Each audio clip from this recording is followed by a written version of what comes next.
Good evening. It's really, really nice to be here again. And Dennis and I have had a wonderful week in Port Townsend, Olympia, Tacoma, Seattle. We're going to Bellevue tomorrow. And it's the support and the love and the generosity of the citizens that just make this all so rewarding and re-energize us. And we just go home really happy and go to bed each night very, very happy too.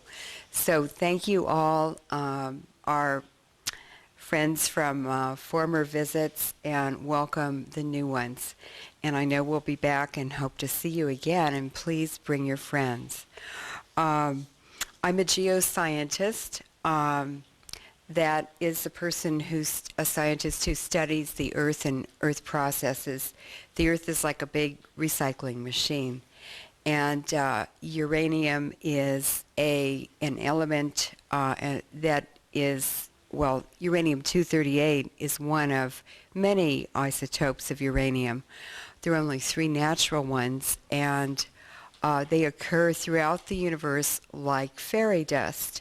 And uranium is made in very energetic and violent star processes where other atoms are smashed together in a kind of a snowball, and there is tremendous amounts of energy in the nucleus.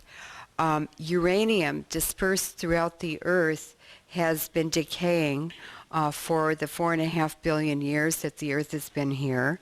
And these tiny amounts of energy, basically heat, have melted parts of the interior of the Earth and made it possible to have a magnetic field. It's also responsible for volcanoes erupting and for the continents moving around on the surface of the Earth, which is called plate tectonics. Uranium, which is natural radiation, the isotopes that occur in nature, and the background natural radiation is, we have to say, natural background levels are pre-1905, because since then man has been introducing man-made radiation and extra amounts of radiation into our environment. So when these cheating, lying DOE scientists tell you, oh, it's just, background radiation, they are forgetting to tell you about the many, many, many higher levels that have been added since 1905. This is not the amount that living systems have been exposed to on the Earth. And what we know about uranium and other radiation that occurs in nature is that over time it has caused mutations which facilitate evolution. In other words, they speed it up and help it. So I want you to remember something. If you don't remember anything else tonight, there is no safe level of radiation, period. So I worked at 2 nuclear weapons labs, the Lawrence Berkeley lab, which was part of the Manhattan Project, and where plutonium and other uranium isotopes were discovered, in the atomic bomb project was started, which became the Manhattan Project, and the University of Chicago, Buffalo, New York, the Los Alamos lab, these all participated in the A-bomb project. Now, when World War II was coming to an end, the scientists in the secret program had built 2 atomic bombs, one with a uranium core that they knew would fission, and one with a plutonium core that they knew would fission.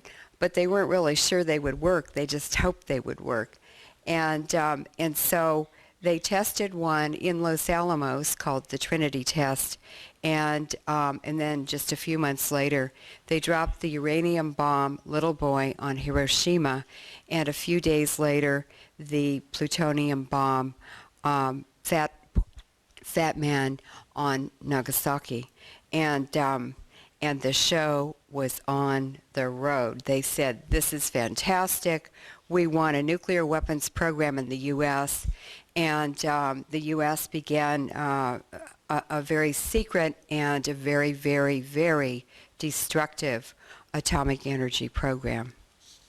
I'm sorry, atomic bomb program. Over the years, the U.S. detonated over 1,200 underground and above ground atmospheric tests to test these bombs in different amounts of kilotons of energy. And this is a map of the radiation measured on the ground by the U.S. government, which eventually spread all over the country, absolutely everywhere, carried by dust, rain, wind, animals, us, everything.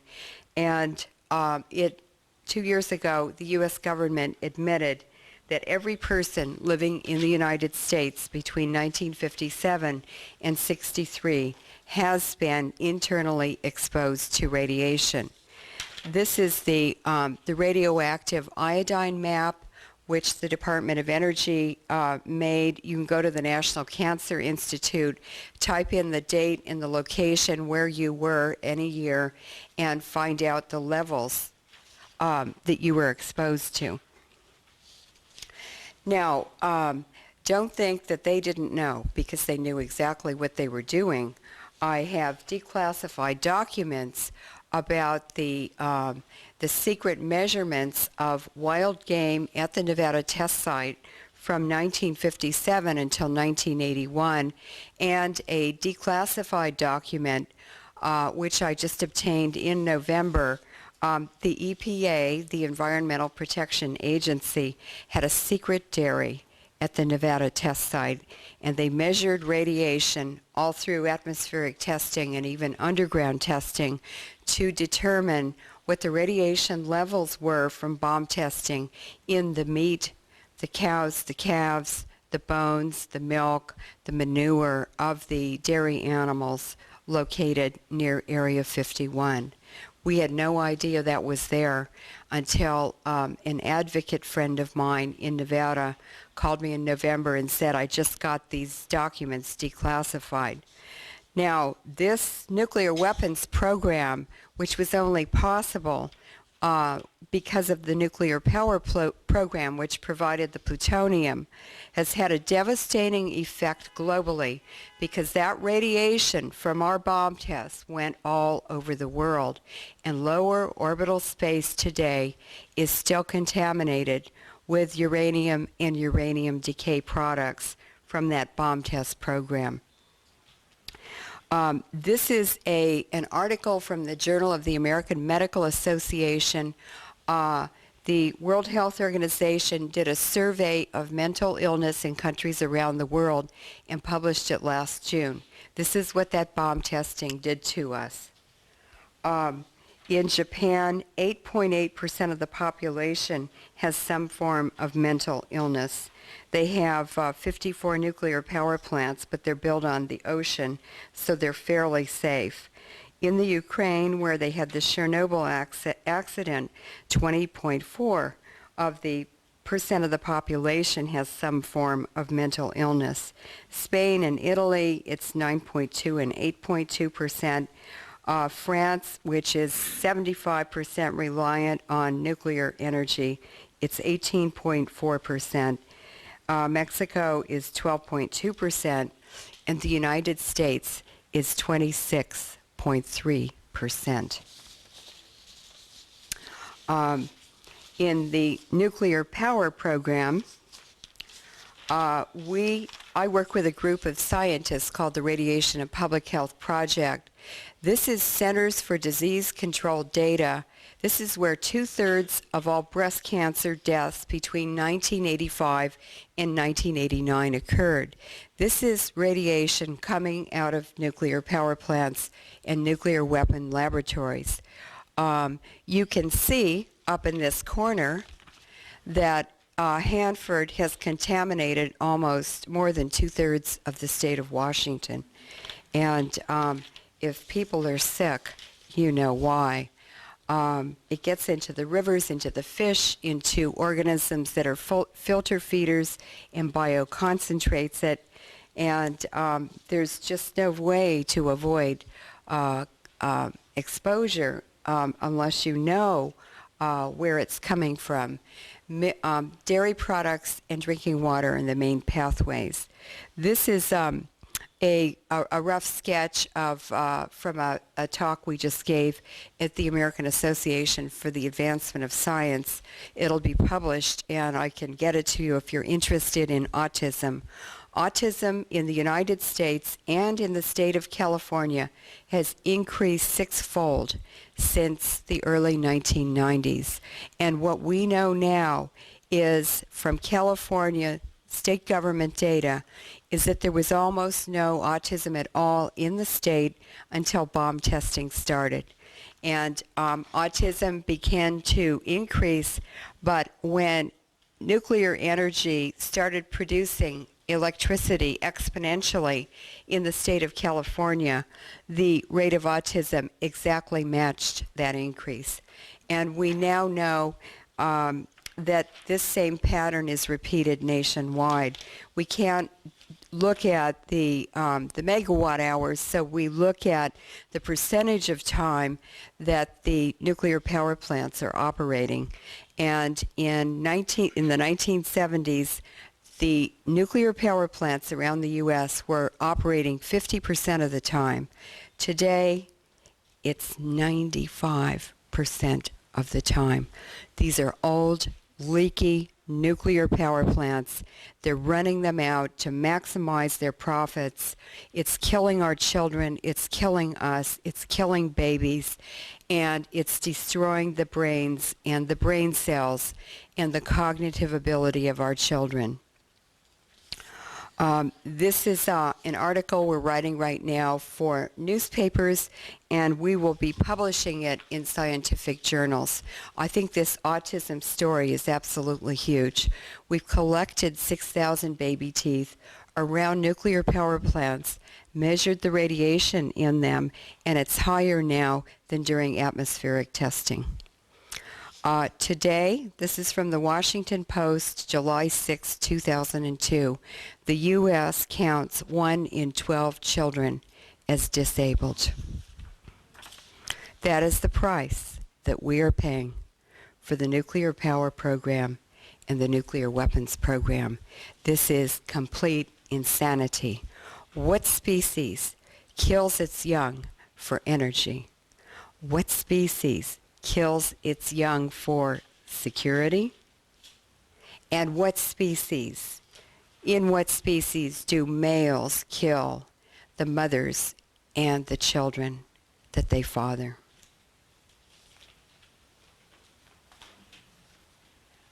Depleted uranium is the radioactive trash from those programs.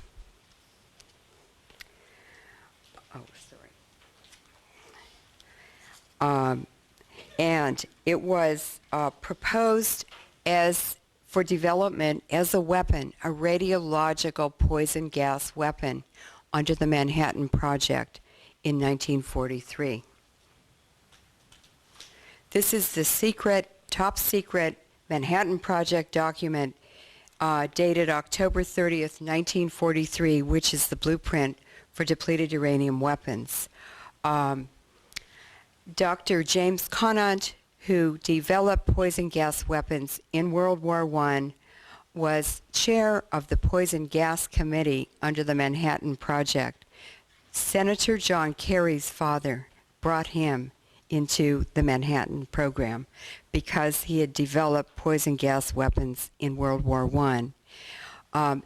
He was also had Compton and Urey on that committee, very capable. One was a physicist and one was a chemist. I'd like to read the description of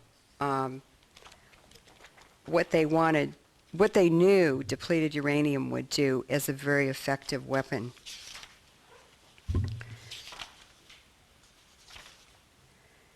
As a gas warfare instrument, the material would be ground, or for that, he was speaking about the fission products, but the depleted uranium is pyrophoric, so it burns, into particles of microscopic size to form dust and smoke, and distributed by a ground-fired projectile, land vehicles, or aerial bombs. In other words, dirty bombs, dirty missiles, and dirty bullets. In this form, it would be inhaled by personnel. The amount necessary to cause death to a person inhaling the material is extremely small. There are no known methods of treatment for such a casualty. It will permeate a standard gas mask filter in quantities large enough to be extremely damaging. As a terrain contaminant, to be used in this manner, the radioactive materials would be spread on the ground, either from the air or from the ground if in enemy-controlled territory. In order to deny terrain to either side, except at the expense of exposing personnel to harmful radiations. Areas so contaminated by radioactive material would be dangerous until the slow natural decay of the material took place. For average terrain, no decontaminating methods are known. No effective protective clothing for personnel seems possible of development. Reservoirs or wells would be contaminated or food poisoned, with an effect similar to that resulting from inhalation of dust or smoke. Internal exposure. Particles smaller than 1 micron are more likely to be deposited in the alveoli, where they will either remain indefinitely or be absorbed into the lymphatics or the blood. It could get into the gastrointestinal tract from polluted water or food or air, may be absorbed from the lungs or GI tract into the blood, and so distributed throughout the body. Now, it's all still true. They knew all of this in 1943. In 1918, when the British were in Iraq, and of course it was for the oil, Churchill said, "I am strongly in favor of using poison gas against uncivilized tribes. The moral effect should be good, and it would spread a lively terror." In 1913, the British Royal Commission, agreeing with Winston Churchill's policy towards Iraq, said, "We must become the owners, or at any rate the controllers at the source, of at least a proportion of the oil which we require." On September 25, 2000, President Bush, speaking in Beaverton, Oregon, said, "It is clear our nation is reliant upon big foreign oil. More and more of our imports come from overseas." Now, in 1999, U.S. Brigadier General William Looney, in referring to Iraq, said, "If they turn on the radars, we're going to blow up their goddamn SAMs, surface-to-air missiles. They know we own their country, we own their airspace, we dictate the way they live and talk. And that's what's great about America right now. It's a good thing, especially when there's a lot of oil out there we need." So, the development of depleted uranium weapons began in the 1960s, and it was with the collusion of Kissinger and Zbigniew Brzezinski, who were recruited from academia by David Rockefeller. The Rockefellers are very, very involved in all of this, and I'd like to remind you, our first chemical war for oil was Vietnam, and the Rockefellers were building oil refineries and aluminum plants all over Vietnam, while our soldiers thought they were fighting for democracy. The first testing of depleted uranium occurred in 1973 when the U.S. gave depleted uranium weapons to Israel for the Yom Kippur War and supervised their use during the one-week war. They were so successful that the development and the manufacturing of DU weapons went into full force. And 37 of our states are now contaminated from development, testing, deployment, manufacturing, and storage of DU weapons. There are two places in Washington State, Battelle and USA Ecology, I think, at Hanford. So you've got it too. And of course, Indian Island has thousands of tons of DU weapons. Almost all the DU weapons for the military are shipped through Indian Island by the Navy on naval ships. Let's see. What has this? Oh, this is just a great book. I'd like to recommend that all of you get it and read it or check it out of the library. This is the blueprint. It's Brzezinski's book, The Grand Chessboard, American Primacy and its Geostrategic Imperatives. This is what Brzezinski was developing for David Rockefeller, and Kissinger was carrying out Rockefeller's foreign policy. David Rockefeller provided the funds to start the Council on Foreign Relations, and the joke is that if you read their journal this year, it's U.S. foreign policy next year. And he gave the funding to Brzezinski to start the Trilateral Commission.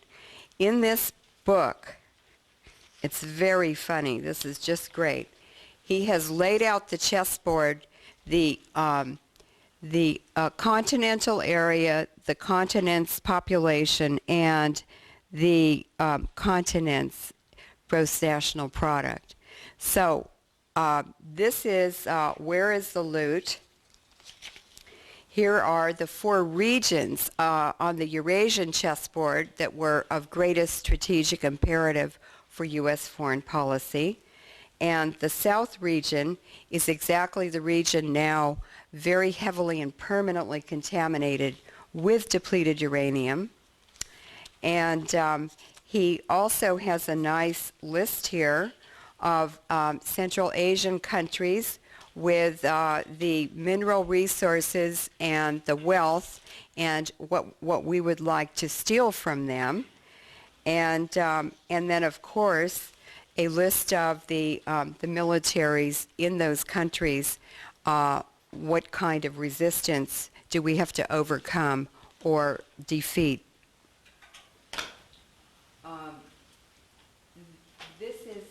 This is a great map of which represents the oil reserves around the world by the size of the country. The Middle East holds 53% of the world's oil resources, and the U.S. has about 5%. Unfortunately, we're 5% of the world's population, but we're consuming 25% of the resources. And we're living way, way, way beyond our means if we're going to stay on an oil economy.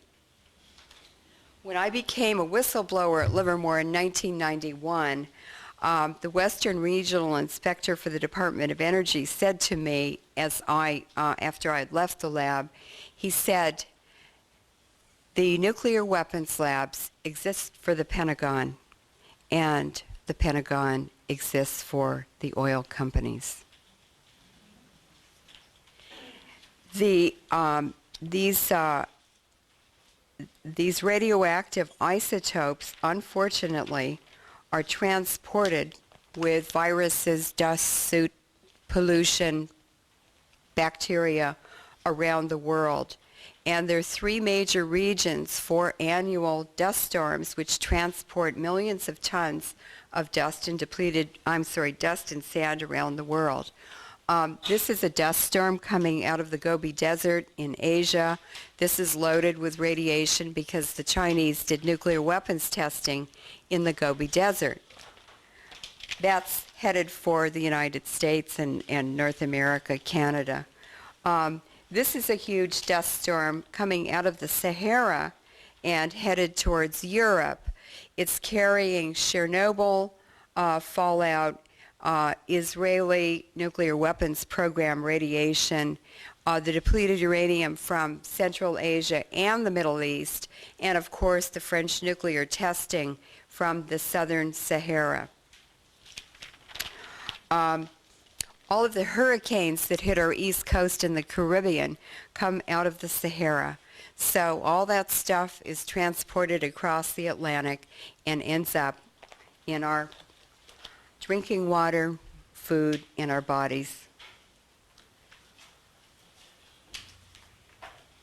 Now, the DU is illegal. It's a nuclear weapon. This is the definition under U.S. Federal Code of weapons of mass destruction, and I'm going to give you a pop quiz after I finish reading it.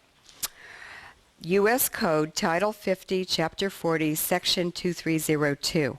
The term weapon of mass destruction means any weapon or device that is intended or has the capability to cause death or serious bodily injury to a significant number of people through the release, dissemination, or impact of A, toxic or poisonous chemicals or their precursors, B, a disease organism, or C, radiation or radioactivity. Now, how many people in this room believe that depleted uranium weapons meet the U.S. Federal Code definition of weapons of mass destruction? Thank you. When I testified in December of 2003 at an International Criminal Tribunal for Afghanistan in Tokyo, the prosecutor sent me 14 questions. It took me 2.5 months to answer them. Question 11 was, what does the U.S. government know about DU? The answer was 12 pages long, and you can read it on the internet. Just Google question 11, and almost every department and branch of the U.S. government knows about DU. They had cautionary memos. They had all kinds of discussion, rules, environmental impact, human hazard. It's pretty clear that the U.S. government is fully aware, especially since Bob Dole stood up in Congress in 1979 and said to the President and the Congress, what in the world is this silly notion of developing uranium as a weapon? He said, this is really crazy. So 340 tons were used in Iraq. I'd like to read to you what happened on the Mile of Death. These are the words of one of our veterans. Iraqi soldiers, whether they be young boys or old men, they were a sad sight, with absolutely no fight left in them. Their leaders had cut their Achilles tendons, so they couldn't run away, and left them. What weapons they had were in bad repair, and little ammunition was on hand. They were hungry, cold, and scared. The hate I had for any Iraqi dissipated. These people had no business being on a battlefield. Those were Seymour Hersh's words in the New Yorker, May 22nd, 2000. And thank goodness for his coverage of what has been happening in that region. The American pilots bombing and strafing with depleted uranium weapons, they annihilated retreating Iraqi soldiers who had already surrendered. These are the words of a pilot. We toasted him. We hit the jackpot, a turkey shoot, shooting fish in a barrel, basically just sitting ducks. There's just nothing like it. It's the biggest 4th of July you've ever seen. And to see those tanks just boom, and more stuff just keeps spewing out of them. They just become white hot. It's wonderful. And if in Afghanistan, the same thing happened. These are the words of a farmer, Juma Khan of Lagman province, in March of 2003. After the Americans destroyed our village and killed many of us, we also lost our houses and have nothing to eat. However, we would have endured these miseries and even accepted them if the Americans had not sentenced us all to death. When I saw my deformed grandson, I realized that my hopes of the future have vanished for good, different from the hopelessness of the Russian barbarism, even though at that time I lost my older son, Shufikula. This time, however, I know we are part of the invisible genocide brought on us by America, a silent death from which I know we will not escape. Depleted uranium is a very, very effective biological weapon, and it is being used to destroy the civilian population in regions that we would like to control. In 1990, the United Kingdom Atomic Energy Authority wrote a report warning about the potential health and environmental catastrophe from the use of depleted uranium weapons. The health effects had been known for a long time.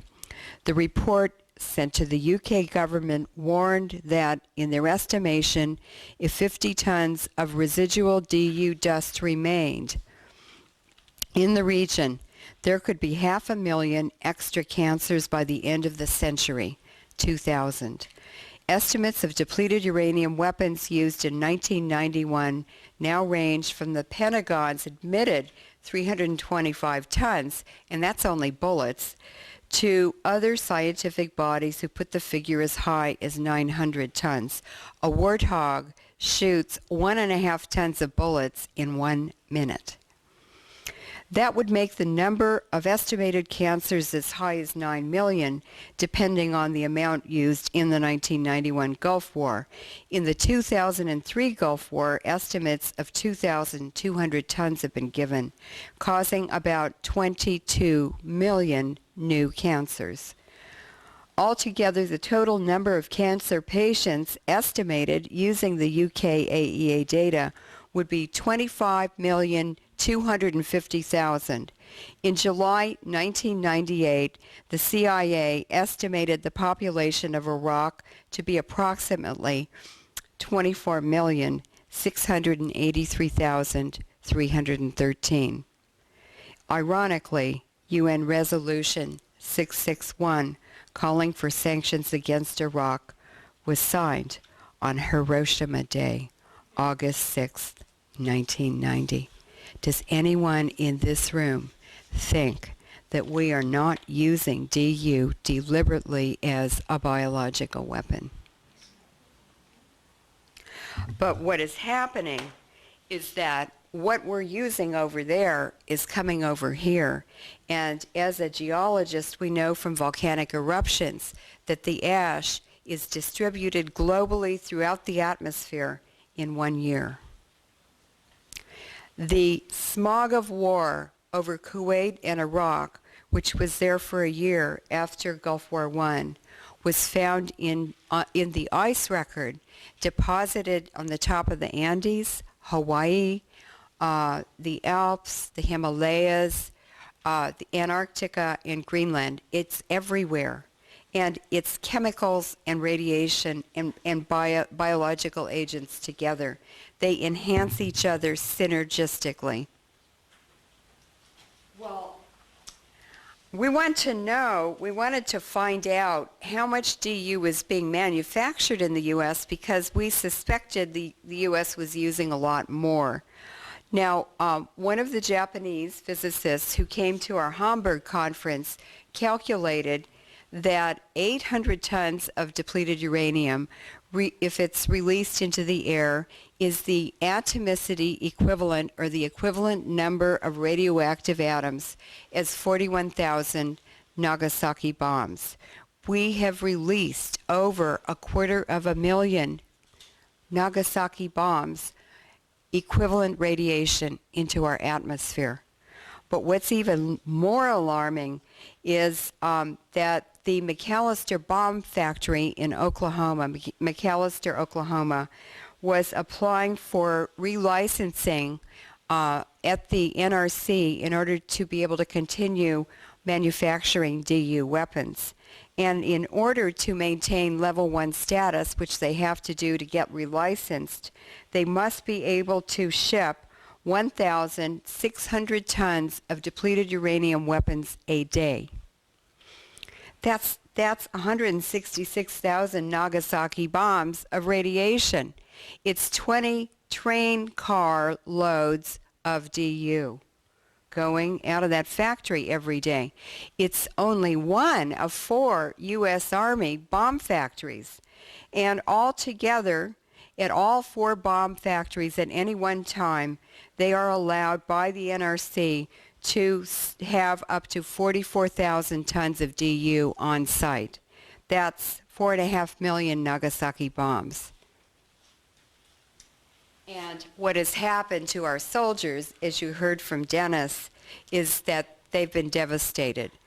In August of 2004, Terry Jemison at the Department of Veterans Affairs told the American Free Press that 518,739 Gulf-era veterans are now on medical disability. In that same 14-year period, 7,035 were reported wounded in Iraq. Something is terribly wrong. These soldiers brought the depleted uranium home in their bodies, in their duffel bags, in their semen. They internally contaminated their wives and partners. The birth defects, which the VA investigated in a group of 251 soldiers in Mississippi, were deemed to be very, very serious in 67% of the babies born after the war and the soldiers' exposure. They were born with legs missing, arms missing, brains missing, eyes missing, organs missing, or horrible blood diseases. You can go to the live photo essay on the internet. It's called The Tiny Victims of Desert Storm. And you can see these babies born with birth defects, with their families, and with the children who are normal, born before the Iraq War. It's absolutely heartbreaking. It's terrible. And the Pentagon absolutely hates that cover story. I have newspaper ads that we paid for in the Washington Post before the February 2003 demonstrations, and they've disappeared from my papers. They come in my apartment and take documents all the time. So if anybody has that ad, I'd like to have it. The damage to the brains of the soldiers is also very, very sad. These nanoparticles of depleted uranium go, when they inhale through the nose, go through the olfactory bulb straight into the brain. It damages the impulse control and increases violence in the soldiers. The University of Texas has been studying the brain damage to these soldiers and doing wonderful, wonderful studies, but with terrible understanding of the impact of depleted uranium.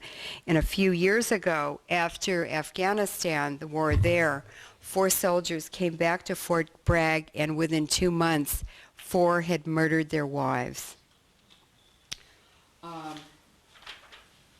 These nano-sized particles, this is a chart from the Handbook of Chemistry and Physics, which shows that the nano-sized particles of DU, which are 1/10 of a micron and smaller, form at very high temperatures. They're round, shiny, hollow Christmas tree balls, because I have a 1979 report from Battelle Northwest Labs with the photos in them.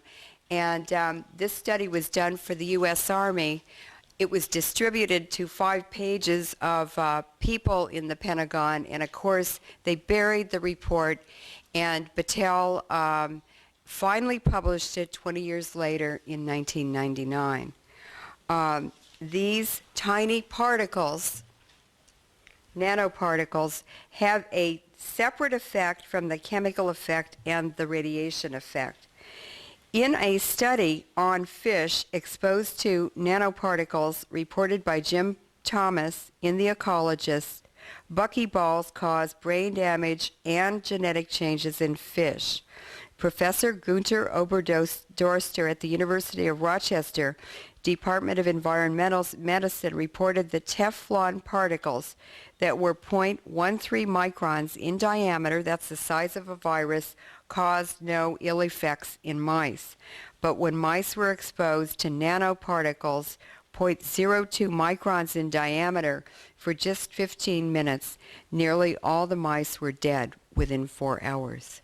So you can see what a terrible effect these tiny particles have had. This is cancer. This is a cancer, and this is what normal tissue and blood veins look like. Cancer is just the tip of the iceberg. But in 20 soldiers who served in 2003 in Iraq, 16 months later, 8 of them had malignancies. Soldiers who served in Bradley fighting vehicles where they sit on the ammunition boxes came back with rectal cancer. The ones sitting on the DU munitions. The signaling mechanisms between cells that make life possible and help cells collaborate and cooperate in a syncopated dance are damaged. This is a cell. The alpha particle from a depleted uranium decay can travel through a cell. This is the nucleus right here. It can hit the nucleus and damage the DNA, or it can miss it, but it is going to damage the signaling mechanisms and make 80 or 90 cells around it go haywire. The other thing that can happen is that in the cell there are mitochondria, which are little jelly bean things. This is what nerves look like in the brain. And the signal comes down the nerve and then has to jump that gap. It's called the nerve synapse. And these little jelly bean things are the mitochondria that give it energy to make that jump. When the mitochondria are dysfunctional, the nerves do not signal properly, and it causes neuromuscular, neurological, and other problems. And some of the diseases these soldiers have, especially in the Air Force and the Army, they are the biggest users of DU. They're coming down with Lou Gehrig's disease, Parkinson's disease, Hodgkin's disease, chronic fatigue syndrome. This is all from mitochondrial dysfunction. Also, soccer and football players have an epidemic of Hodgkin's disease and Lou Gehrig's disease. And what I believe this is caused by is the uranium in the phosphate fertilizers in combination with the chemicals and the pesticides. And the football players who are on the ground more have higher rates of these diseases. The first soldier to ever win a lawsuit for depleted uranium exposure and birth defects in his children was Kenny Duncan in Scotland. He won his lawsuit after 8 years in the courts on appeal because he was in this independent study in Germany by independent scientists. They measured and detected chromosome damage. Urine tests do not stand up in court. This is the way they are hiding this from the American public. This is called the HIPAA law, and doctors and medical professionals have been threatened all over the United States with a $10,000 fine and a year in prison if they say anything at all about returning soldiers. This is a World Health Organization cover-up. Keith Baverstock was a scientist for the World Health Organization, and after he retired, he released to the media his very damning study on DU, and it revealed that there's a whole lot of cover-up even in international organizations. However, on April 3rd, 2003, the World Health Organization issued a press release which announced that by 2020, there will be a 50% increase in cancer globally. So the World Health Organization knows something. The reason they are using depleted uranium in different amounts in different countries is to test the radiological or the radiobiological effects of fourth-generation nuclear weapons. The nuclear weapons program is going full blast, and it's also in new countries that never participated before.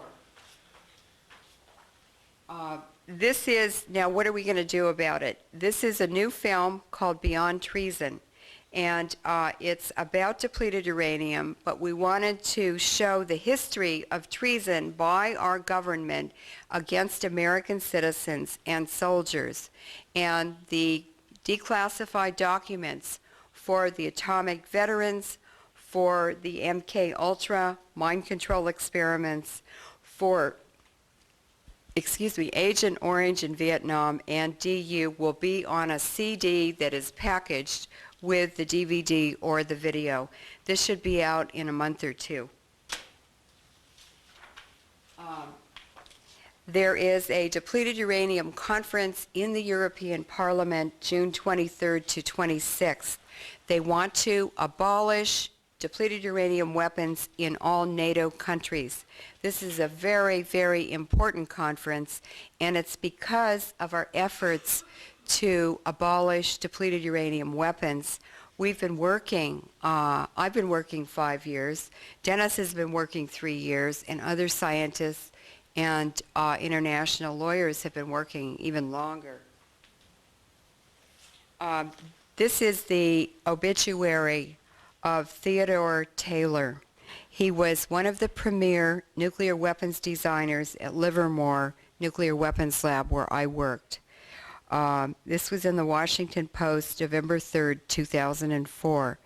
The Nuclear Control Institute mourns the death of Ted Taylor, our nation's most creative designer of atomic bombs and most steadfast advocate of their abolition.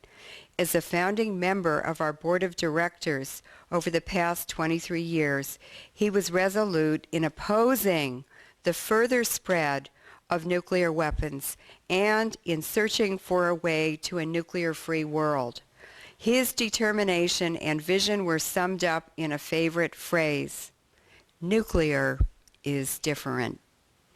A lesson the world is learning the hard way today. And I'd just like to read one closing paragraph, which I really love because it's Arundhati Roy. But, and this is from The Algebra of Infinite Justice. But who is Osama bin Laden, really? Let me rephrase that. What is Osama bin Laden? He's America's family secret. He is the American president's dark doppelganger, the savage twin of all that purports to be beautiful and civilized.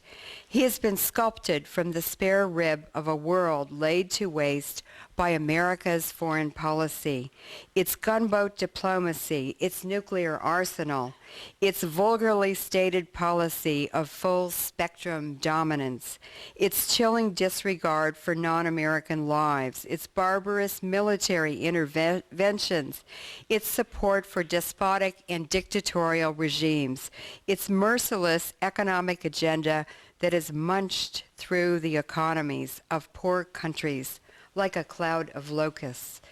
It's marauding multinationals who are taking over the air we breathe, the ground we stand on, the water we drink, the thoughts we think.